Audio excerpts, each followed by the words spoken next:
Hi, everyone. Welcome to the Showgirl Tip of the Day podcast, a podcast where we talk about show business, old friends, and new adventures. Today, we have a very special guest. I'll be here with James Valcq, an American composer for the musical theater, lyricist, and librettist. He wrote the musical The Spitfire Grill in 2001 and produced it. James Valcq grew up in Wisconsin and has a BFA from the University of Wisconsin-Madison. He sang for the Milwaukee Symphony Orchestra. Off-Broadway, he wrote the book, music, and lyrics, and co-directed the production Zombies from the Beyond, which opened in 1995. And in 2001, he co-produced The Spitfire Grill, where he composed the score and collaborated on the book with lyricist Fred Alley. The musical won the Richard Rodgers Production Award, presented by the American Academy of Arts and Letters. The Spitfire Grill also received Best Musical nominations from Outer Critics Circle and Drama League, and had 2 Drama Desk nominations. You can find the cast album. It was released on Triangle Road Records. Well, welcome to the Showgirl Tip of the Day podcast, James. Thanks for coming on today. Thank you for having me, Michelle. I'm really honored that you're here. I'm thrilled to be here. It's been a long time. I met you. You were sitting at the piano bench on Broadway, and you were really nice to me. There's a running theme on this podcast. I have people on as guests, people in show business who were nice to me. So you were super kind, Hooray. And I appreciated it. I passed the Michelle test.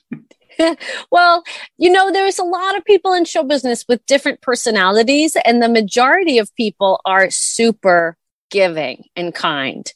And you were just so sweet. I came in as a temporary replacement. I was on the Roxy tour and they called me to go to Broadway, and I came in and I didn't really know many people at all. And you were just so sweet putting me into the show. And you just were always such a positive energy on stage. And I really appreciated that. Oh, thank you. That means so much to me to hear that, really. Thank you. How long were you doing Chicago? Almost a decade.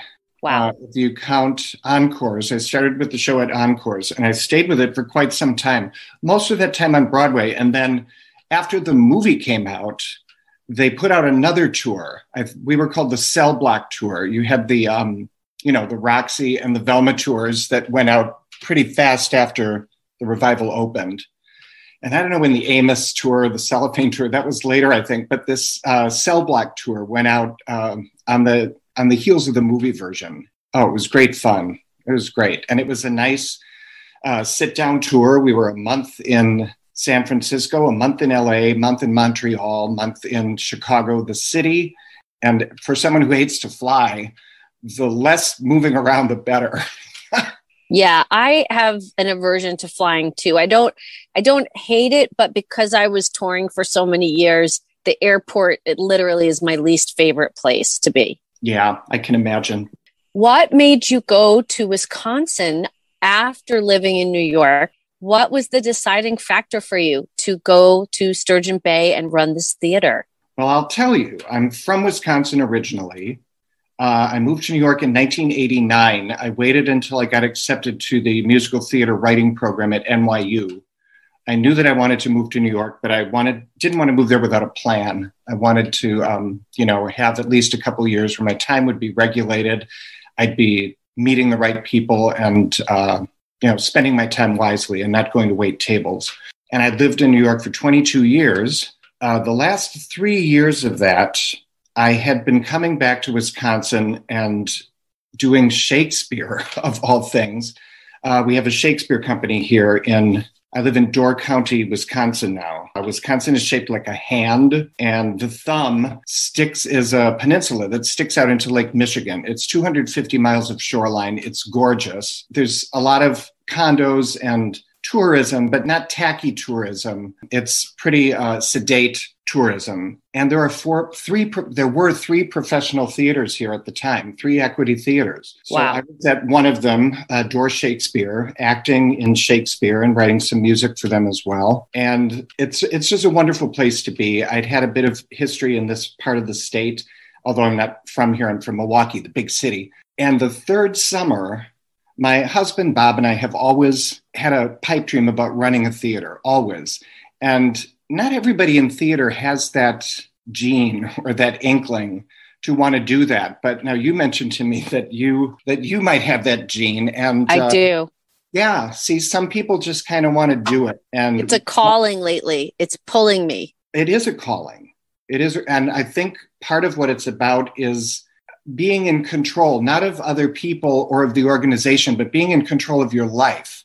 In the theater, we never know where our next job is coming from. We're at everyone else's mercy, and we can do our best audition. The people behind the table, if it's me and it's somebody nice, I could say, that was one of the best auditions I ever saw, but you are absolutely not the right fit for this show.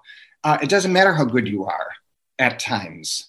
Yes. You have no control over your destiny more than, about being a control freak, although there's that too, when you get right down to it. So we have always sort of had that gene and wanted to feel a little more settled and a little more in control. I'd been working on Broadway. Bob had also been working on Broadway. He was in Footloose as one of the grown-ups, not one of the kids. He was the understudy for the Reverend.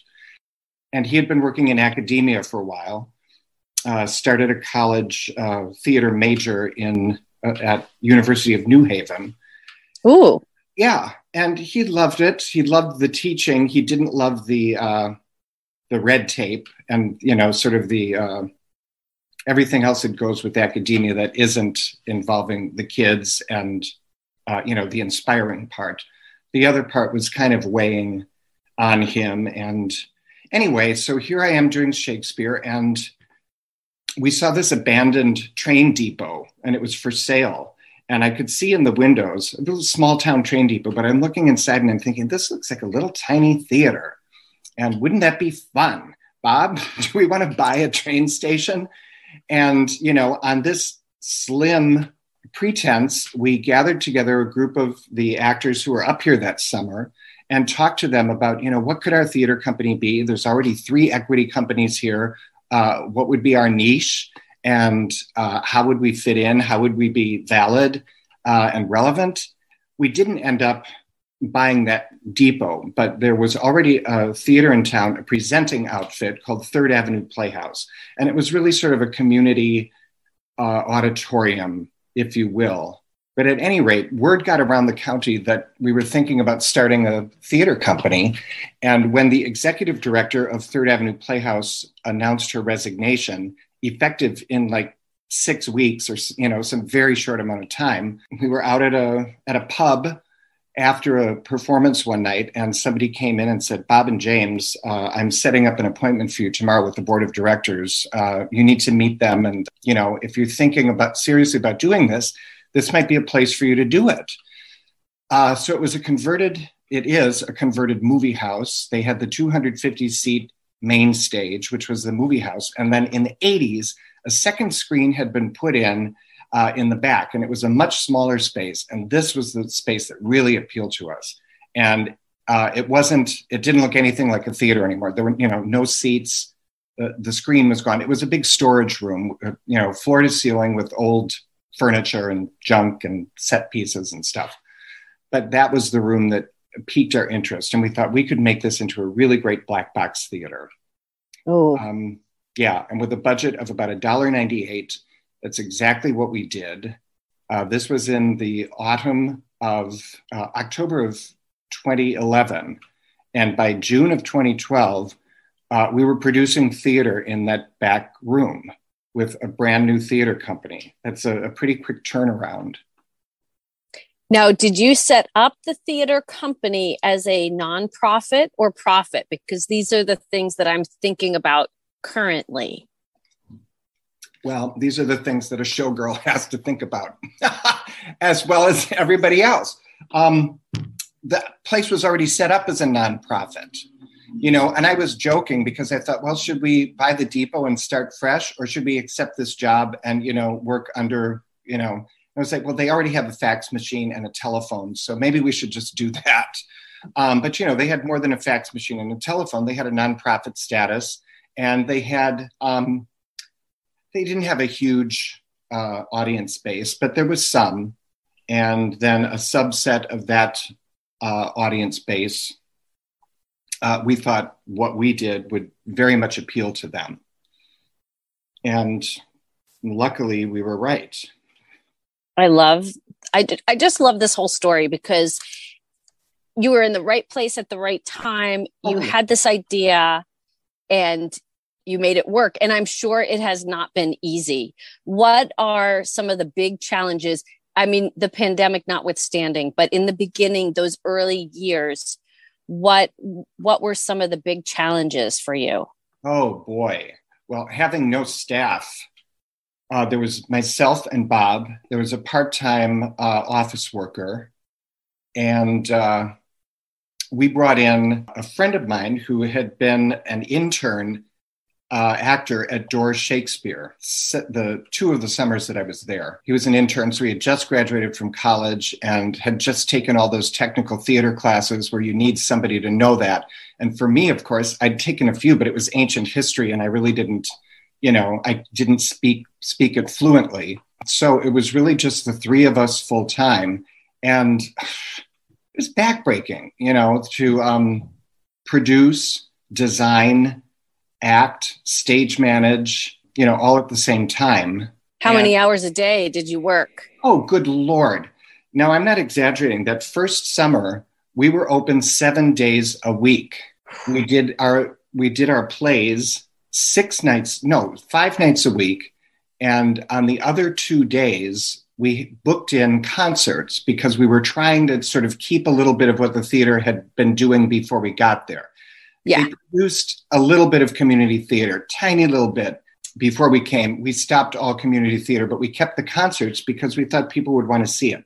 But I can tell you, it's very hard to do that unless you're booking in, Linda Ronstadt. Sure.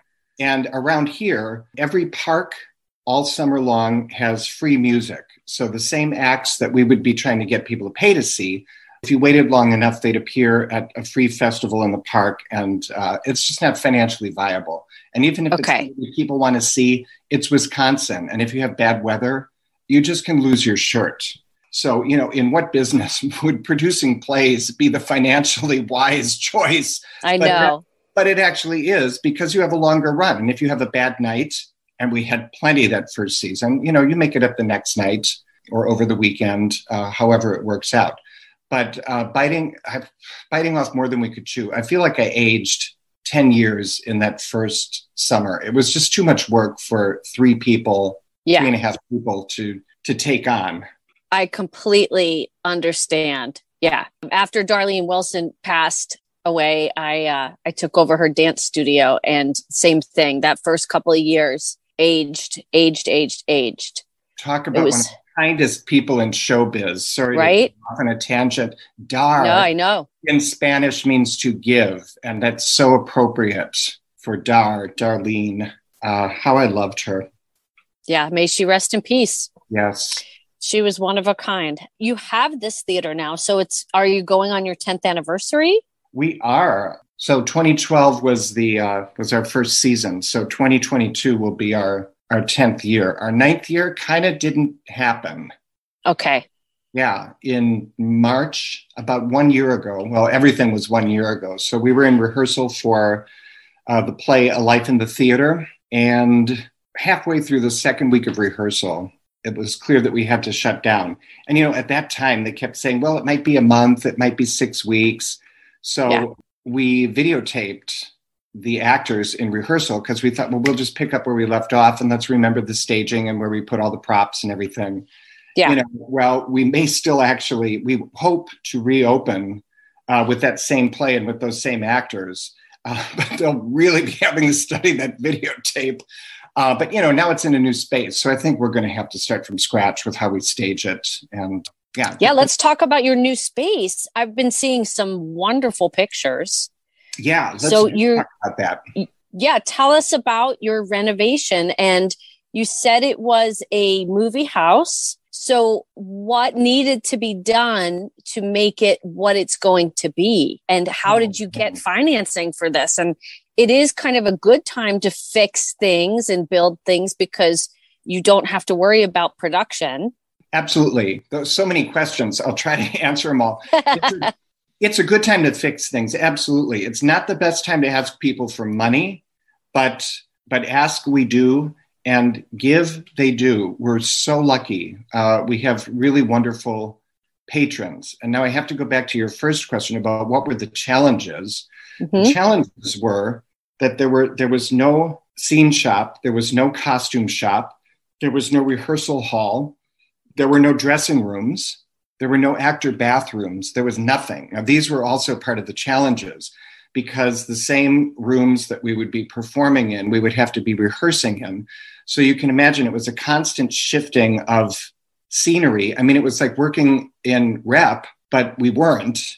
But it had to be like that. And the sets had to be, flimsy and movable by two people several times a day to get them into the room and out of the room, depending what the purpose was.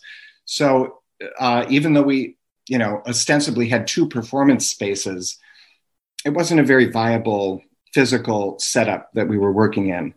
And the former movie theater space with 250 seats and laid out like a cinema, the sight lines weren't good. And the size and shape of the room sort of set you up expecting perhaps a certain kind of physical production. And in a black box, you not only can, I don't want to say get away with minimalism, you embrace minimalism, and the audience's imaginations are so activated and engaged that, their stakes in the experience become much higher if you don't show them everything, but that they have to make some of it happen in their imaginations. So early on, we, other than a few educational performances and things, we really didn't use the main space for theater at all. So what we thought would be a good idea, we used that main theater mostly for rehearsals and as our scene shop. We would build sets in there. And what a waste of the biggest real estate in our building. So we thought, how can we make this work better? Well, what we came up with was to, within that space, construct a much smaller and more intimate theater that would actually have a little wing space, that would have a crossover in the back, all the things we didn't have in our former black box. Less audience. In the back, we had 84 seats. I think I mentioned there were 250 seats in the front. In our Reno, we have 125 seats. So it's just a little bit bigger than before. And will accommodate, knock wood, the bigger audiences that we had been enjoying pretty steadily before the pandemic. And let's hope they all come back, right? Oh, they will. They will in droves. Absolutely. People are going to want to be entertained, and everyone has been patient and locked in. It's going to be such a renaissance and resurgence, and I'm really looking forward to seeing what happens. And I'm looking forward to all of these young performers getting their chance to step on stage. I know it's going to be wonderful. Oh, me too. I'm glad you mentioned the young people, because in the season that we didn't get to do in 2020, we had the most, and we've had some fabulous interns, and we are famous for walking the walk and talking the talk. We hire those interns back as members of our professional company, on stage and off. But this was like even a notch above our usual spectacular interns, and I was so looking forward to working with them. And they were really pretty young and pretty raw. We have a couple of really good musical theater university programs here in Wisconsin. And that's where we were getting these kids. And it was heartbreaking to tell them we weren't doing this show. And then, getting to know them over Facebook after the fact and during the fact, my heart was just breaking, because this is a hard enough industry to work in under the best of circumstances, as we well know. And here they're trying to get a degree in something that doesn't even exist right now. They had no place to go in the summer and ply their trade, and they could barely get a job in a restaurant. How can they afford to go back to school and keep studying this? So I really encouraged them and said, you have something important to say, and please stick around long enough to say it. This awful time will end. But there's so many new voices waiting to be heard, and we got to be there for them.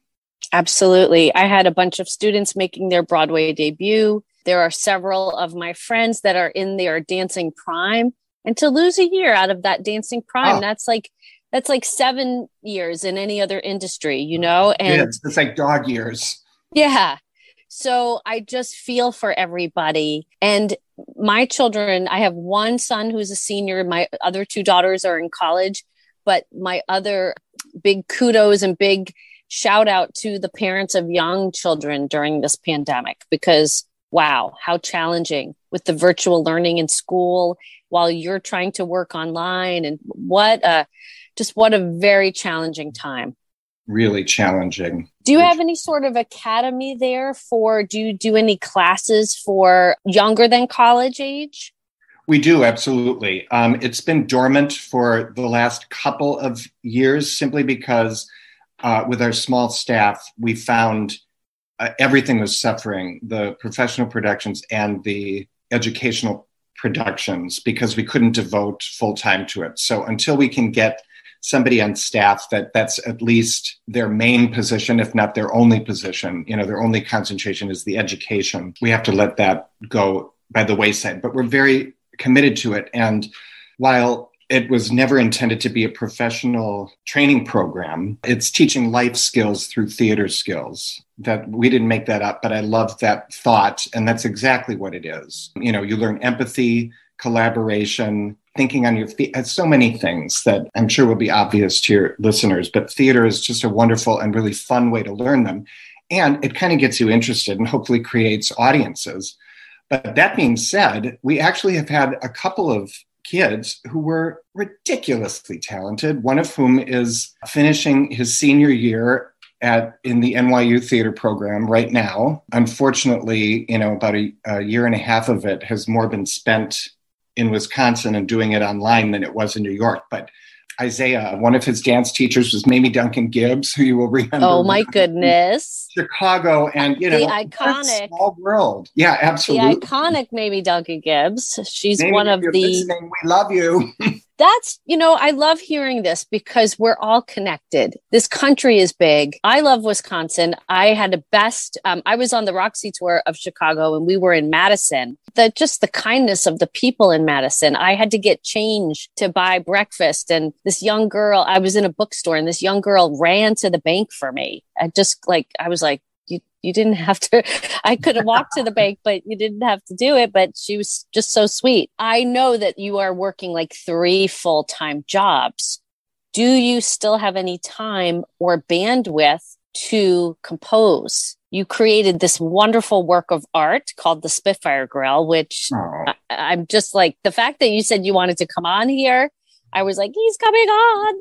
He wrote the Spitfire Grill. Totally fangirled out on you. But do you have any other works in like brewing deep inside? Or is that something that you really just have to wait till it bubbles up? Well, that's a great question, Michelle. And thank you for fangirling out. I love it. It never gets old. I absolutely love it. And yeah, I'm so proud of that show. And if I never did write another thing, it's very kind of you to call it a work of art. I don't think it's the perfect piece of theater, although I don't know what is that. But if that had to be my legacy and that said who I was and what I was about and what I did, that would be just fine with me. It said everything I wanted to say with my late partner, Fred Alley, may he rest in peace. And we wrote a lot of the show here in Door County, where I'm living now. That's where Fred was living at that time. So it's kind of a really nice, wonderful place to be. As far as writing, after Fred passed, I kind of couldn't write for a while. And I'll tell you, I don't know if I've said this on a public broadcast before, but Sheldon Harnick himself contacted me. We had known each other a little bit. He was one of the people I met at NYU when he came and taught a few master classes. And we had been sort of in touch over the years. And he was a huge fan of Spitfire Grill. And he had something that he wanted me to work on with him. And pardon my French, I couldn't get it up. I was blocked. I couldn't make anything happen. And it was devastating. And if you've ever met Sheldon, we're talking about nice people in show business, and there really are a lot of them. but some are a cut above. And Sheldon is just one of the nicest, kindest men in this business and let me off easy. We had to part ways on that, but we've been in touch ever since. And he's been so encouraging. And it took several years. It was, I want to say 2009 or 2010 before I actually wrote a musical again. And since then, 1, 2, 3, I think I've written 3 full-scale musicals. And there are 2 that are sort of simmering on the stove right now. Spitfire Grill was my idea, but I'm usually not an idea guy. Somebody has to come to me. And I have written the words, but I don't really like to. I like to collaborate. I like to be inspired by the words that somebody else brings to me. So it's been tough. And, I can always tell people, well, if it didn't work with Sheldon Harnick, it certainly is no reflection on you or your ability. I either connect with it or I don't.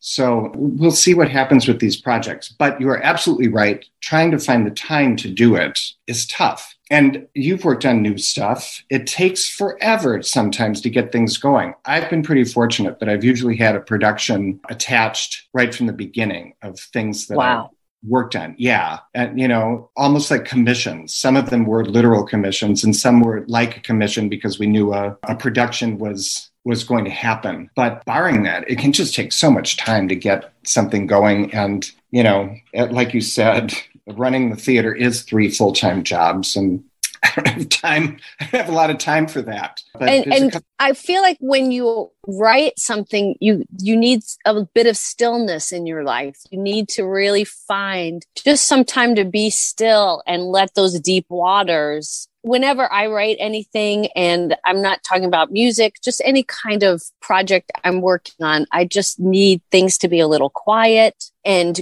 actually, when I go to Maine, I find that ideas come because I'm out of my normal busy day to day. That's spot on. You do need quiet. And then for the music, I think even more so. And I'm somebody who has music running through my head sort of all day long. There's something in there and it's not mine. It's something. And you have to kind of clear that out. And you should, I drive Bob crazy. Bob, turn off that radio. I'm cogitating. But the more that comes in, the less that can organically go out. And you need to still yourself. It's like you're a transmitter and the work comes through you. It's there, but it has to find a way through you to come out. Right. And we can't have too much static interfering on the airwaves of our transmitter. Well, I'm just so amazed that some people don't leave New York. I live outside of New York, but my dream is to live in Maine. And I've always, up until this year, I've always been afraid to leave. That fear of missing out is huge. Thinking, oh, well, if I leave, then if a show comes along and I don't get it. But now I feel like this pandemic has been a giant reset and things that were important are no longer important. Yes, I still would love to have a career, but a career is anywhere you want it to be. And it's anything you make it. Bingo. That's what I thought. And I've always kind of thought that. I loved New York and I loved the people I worked with. And yes, I mentioned some are a cut above in kindness and some are definitely a cut above in voltage and wattage. And when you have Cheetah Rivera in your apartment for a little rehearsal and tea, I mean, you can't forget these things. And that's not going to happen in Wisconsin. It really isn't. But that being said, I lived in Wisconsin until 1989. How old was I? I was in my mid-20s. So, I had really started working here and worked with a lot of people. And I always thought our talent here was kind of great. And when I went to New York, it was a few years before I worked with Cheetah or anybody like that. But, the people that you would meet and know, they were great. The difference between New York and Milwaukee to me was that there was just so much more of it in New York. But there was also more of the people who are mediocre and who, I don't want to talk ill of anybody, but, the people who will show up at every open call, who really aren't going to get the job. Well, we had those in Milwaukee too. Sure. And we also had the people who were just wonderful and you couldn't wait to think of the next thing to do that would showcase them or, when is the next time the two of us will get to work together again? And this is something that I liked. I mean, it's a small community, and yeah, we work with a lot of the same people in Broadway shows in and out. But when you're in a much smaller market, I see it as kind of a really wonderful opportunity for growth, because the number of wonderful people that you're going to work with is a little bit smaller, and it's going to happen more often.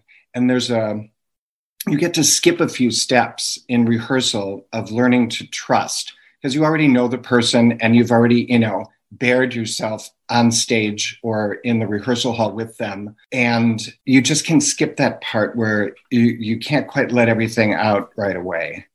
I love that. That's a real advantage to being in a smaller market. You're more likely to cross paths more frequently with some of the same wonderful people. Well, let's just talk about that trust factor for just a moment, because there's a new position now called an intimacy coordinator. Yeah. And I love this. There's someone I follow called Mia Schachter, and she teaches classes in this. It's about consent. And if you have a romantic scene, there's nowadays on movie sets, they have someone called an intimacy coordinator to make sure that everything is done safely, and so that nobody feels like their boundaries are being crossed. Just trying to make everything more open and truthful in the workplace, so that you can do the acting work without, maybe compromising yourself. I don't know any other way to say it. But can you talk about, in your rehearsal process, it sounds like you have a very nurturing environment for your actors. And have you ever had to choreograph a scene where it's a romantic scene and the actors maybe haven't been used to that kind of work? Is there any kind of story that comes to your mind in that regard? It's a really interesting question. Myself personally, since high school, I really haven't played a romantic part. So as an actor, I haven't ever had to deal with it. And as a director, even not so much. One of our first couple of seasons, we did do House of Blue Leaves. And spoiler alert, plug your ears or turn the volume down if you don't know how the play ends. But the leading man has a long and very passionate kiss with his wife and murders her. And my husband, Bob, played that part. And a good friend of ours, who we've both acted with on numerous occasions, played the wife. And I wasn't in rehearsals I didn't direct it, somebody else did. I wasn't in rehearsals for this, but when I came in, for the designer run and such, and saw this scene, it was devastating. And I could never watch it again. I never wanted to see it again after that. The kiss was very realistic, very passionate and long. And, and what followed was brutal. I know that they worked on it very hard and that they had complete trust in one another, but it was difficult for me to even watch. And Michelle, I got to tell you, and this isn't really answering your question, but we haven't had an intimacy coordinator. But to this day, people come to the theater and will say to Bob out of the blue, "I can't believe you did that to Amy in that play." So I wasn't the only one who was really affected by it. And I think it's magnified because of the intimacy of our theater space. There were only 6 rows in that theater in the back. And that back row was closer to the stage than some front rows are on Broadway. Once you put the pit and an apron in, it's right up there. So you're really in it, and it's tough. I'm trying to think of incidents where we would need an intimacy coordinator, but we haven't really. I'm sure it will come up in the future, possibly in the very near future. But the only outside help we've really had has been fight choreographers. Oh, I love fight choreographers. And I worked with a great one in Maine. I just did West Side Story a couple of years ago. Mark Bedell, we had this great guy do all the fighting, and I learned so much. And I also want to take some of these intimacy coordinator classes because they are online at the moment. Oh, no So kidding. yeah. So I'll, after we get off this call, I will send you the information if you ever want to check it out. It's just interesting. It's a new development in our theater, which I feel is a long time coming. After you hear some of these stories about certain ways people on film sets were kind of tricked into doing things, or, you know, the director would basically force people to do certain things. I don't know. But I think that in our society today, our theater is, and our filming is a reflection of the climate. And we're often a lens to show people what could be. But I think things are changing for more inclusion and more tolerance. And especially in our business, the director is basically the boss, right? But it doesn't mean that there has to be a real dictatorship. You know what I'm saying? Collaboration, as you said, is really important. Yes. Well, especially in our situation, totally off the topic with intimacy, but we started out with 3.5 weeks of rehearsal, which is pretty standard for regional theaters. But for some reason, the majority of shows that we were doing felt like they were ready before then, and that, you know, we were fine-tuning a little too much. I like to call it, when can you invite the audience in? When are you ready to invite other people in? And so we cut a week off. We have very short rehearsal periods, 2.5 weeks, 2 weeks before going into tech, then the half week of tech, and then we open. And it's really exciting. People are ready to bring somebody else in. And it's not the same show you're going to see 3 weeks into the run, but theater is never done. It's done as it's going to be on opening night. And then 6 weeks later, when the show closes, it's at a different place, but they're both valid. And you're really ready to bring other people in. That's how you keep it alive and keep it growing, when you bring the audience in.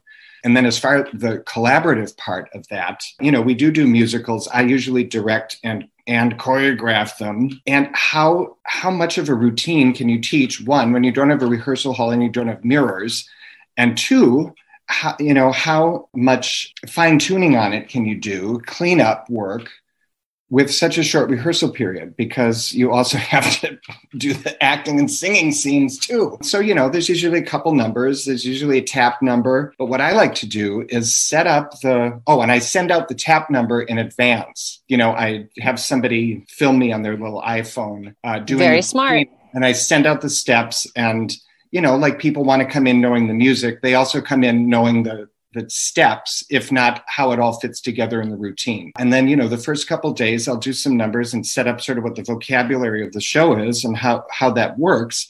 But then if somebody has a solo number and they're a good mover, why should I be telling them exactly what to do? If they have a sense of how this show moves in this world, how does their body move to the music? So I think during a certain point in rehearsals early, I become more of an editor than a director or a choreographer, because it is a collaboration and the actors bring so much. And, I'm not going to tell you when to bevel and, and shimmy. You will know when to do it. If that's part of the routine, you'll know when to do it. Oh, wow. And we sort of figured out together. And I like that, because a dancer, I am not. I can tap, but, I was like a good chorus tapper. Mm-hmm. And that's a totally different thing than being a dancer. I took all the classes, but I never had an extension or, anything. But I have some sense of the vocabulary, and I'm a musician, so I have really good rhythm, and I was athletic for most of my life, so I was in good shape and had stamina. But, I was never a dancer. But that doesn't mean you can't envision and help people do wonderful things. You totally can. Absolutely. And I don't know if you've worked with any Broadway choreographers who never got out of the chair. Oh, yes. I did. Yes, I have. And, I gotta say, I know why they didn't get out of the chair, because there comes a point where sometimes you just can't get out of that chair. But this pandemic, I was having some lower back and hip problems, and this pandemic, I have worked out consistently and I no longer feel pain. So I'm super grateful to my friend Kathleen, because, getting older, we have to make sure that this machine called our body is in functioning order. And I honestly feel better than I have in years. So I'm super excited. Yeah, it was not easy. I cried for the first 4 weeks of her classes, but I made it over that hump. And it's nice to go to sleep at night without 7 pillows under your leg. And well, you're doing something right then, Michelle, and that's good. And you're so right about the shelf life of a dancer being so short. But I love talking to dancers who are all about passing it on. And if that doesn't become what you're about, I feel like a lot of dancers get lost if they don't find that place. But, Greg Butler is in Korea right now. I love that. Passing it on to them and showing them how it's done. And it looks like a wonderful.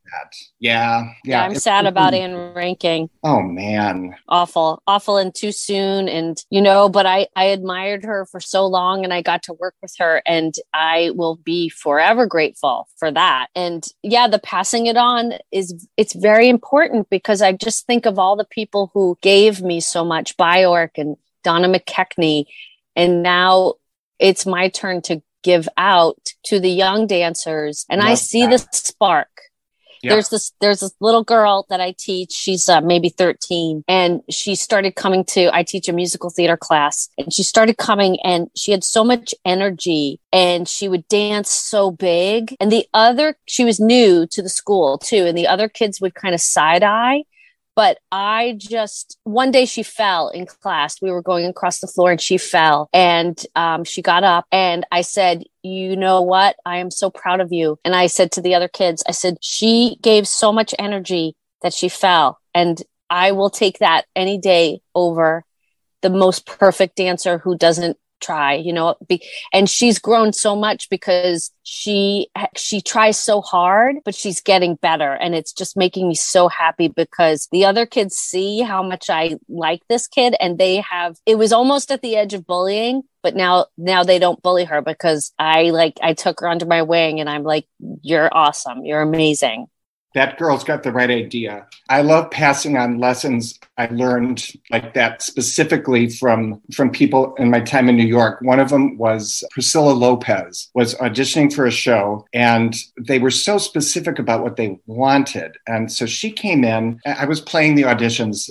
That's how I was, the fly on the wall when this happened. But she came in, it was some Cole Porter thing. I don't remember what, but she had this arrangement and, it was a big thing. And it was huge and it was out there and it was great. And it was totally not what they were looking for. And they told her that right after she finished singing it. And she said, well, I was taught that strong and wrong is better than weak and meek any day. And I've never forgotten that. And, good for that girl, not falling over, but, going for it to the point that she might. If you're not going to put it out there, why bother? Exactly.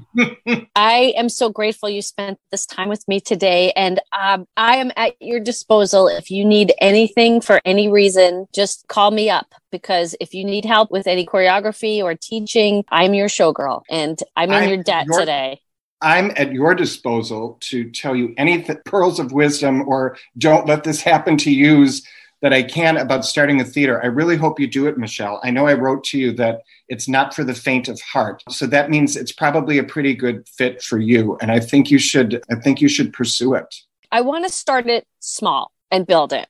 Well, listen to you. You got the right idea. And I think that's the way to do it. That's absolutely the way to do it. You haven't been spoiled by the Broadway. I never was either. The best advice I can give is don't spend money that you don't have. And it sounds like that's exactly the lines you are thinking along, because otherwise your little company is going to go under before it even gets started. I know. And the money thing is always the issue. But, somehow I think it'll work out. But I definitely need to think about the money issue too, because money is going to be tight for people for the next few years as we get back on our feet. I feel like what we do is a necessity, but unfortunately, when budgets are tight, entertainment is something that gets cut out of people's budgets. And I understand that. And then they wonder why they feel so miserable. That's why. They need some showbiz in their life. Well, Thank you for coming on. I so appreciate your time. I know how busy you are. Oh, thank you for having me. This was a treat, a trip down memory lane, and just a joy for today. This was great.